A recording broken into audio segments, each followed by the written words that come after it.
Hello my friends. In this lesson, we want to talk about bind directive.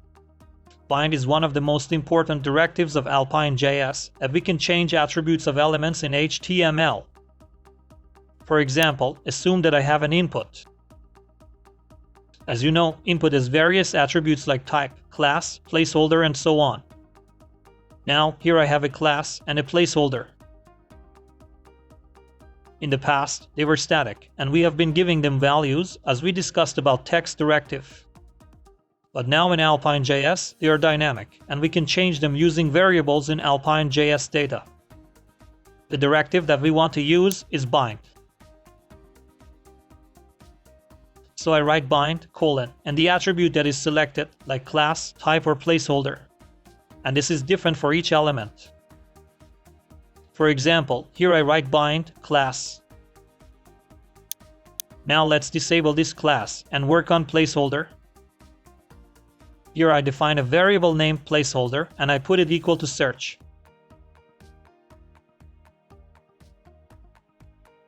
And here also I write placeholder. It says go define placeholder and include it as the input placeholder value. As you see, an input is created and the search button is for placeholder. So bind directive gives value to elements attributes. The Alpine JS syntax makes the work clear and easy, and we can erase bind and just use placeholder. If I refresh the page, you will see that there is no changes here and we have also search button. One of the bind usages is about class, and we can change the class for some elements based on values. For example, if we have a drop-down, we can choose for inputs to be active or inactive, or put some values for them. Well, I write bind, class, or I can write class that is short and easier. We can also use a condition. I say, if display was true, show me a class, and if it was false, show me another class. For example, if it was true, show me a class like show, and if it was false, show me a class like height. Now if I refresh the page and choose this element and go to inspector, you see that because the display is true, the class is show. Now let's create button. On, click, equals to toggle. I want to run toggle. And here, show or hide. If I refresh the page and choose inspect, when I click on button, you will see that by clicking on button, our input class will change and it's dynamic. If you want shorter and clear codes, you can use JavaScript in your bind. Instead of writing a lot of codes, I can say, if display was false, show me a class like height. So I can easily write or and use JavaScript and shorten my codes. Before reloading the page, let me take an inspect. Now I refresh the page and go to input. You see that when the display is true, there is no class. And when we click on the button, the hide class will be shown. Actually, I can activate and inactivate hide. So we can use JavaScript to write better and shorter codes. Sometimes we want to create some special classes. Alpine JS makes it easier to create objects and define classes with special conditions. For example, hide equals not display and show equals display. And we can define various classes here. Now I refresh the page and take inspect. You see that when I click on the button, the input class is changing.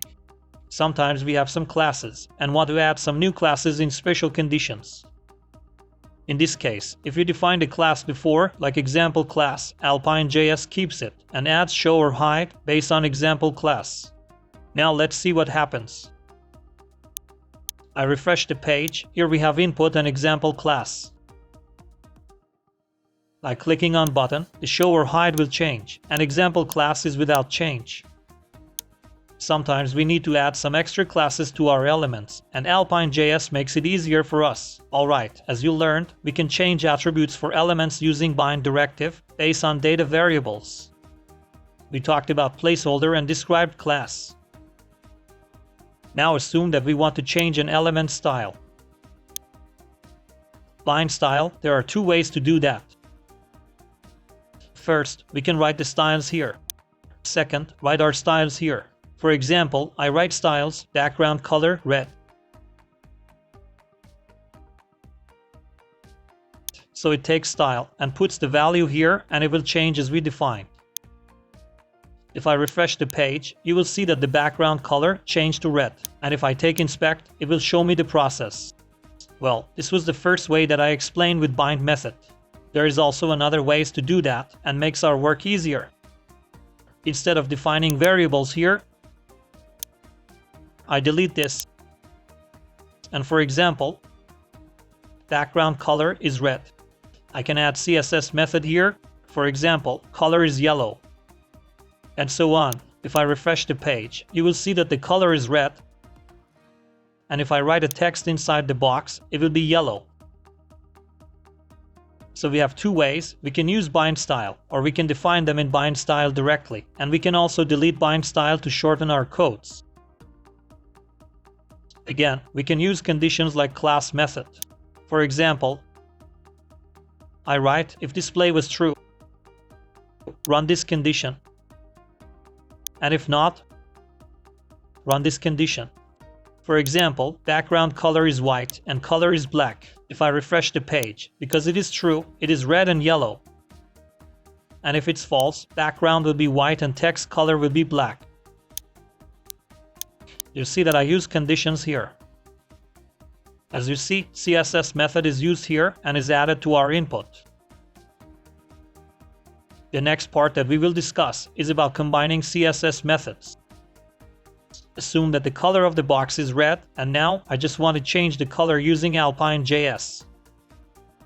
Like class, here I delete background. I define a style, background color, red. So it includes background color as default. And adds this code, black, yellow and white color to this style. Now if I refresh the page, you see that by clicking on the bottom, the color is changing. Alright, I think there is no special point anymore. In this lesson, we learned some interesting points. It was about bind directive and attribute, and the short model of that like colon, placeholder and another attributes. We also talked about binding classes and CSS and slides that we can add to our elements. I hope you enjoyed this lesson. See you then.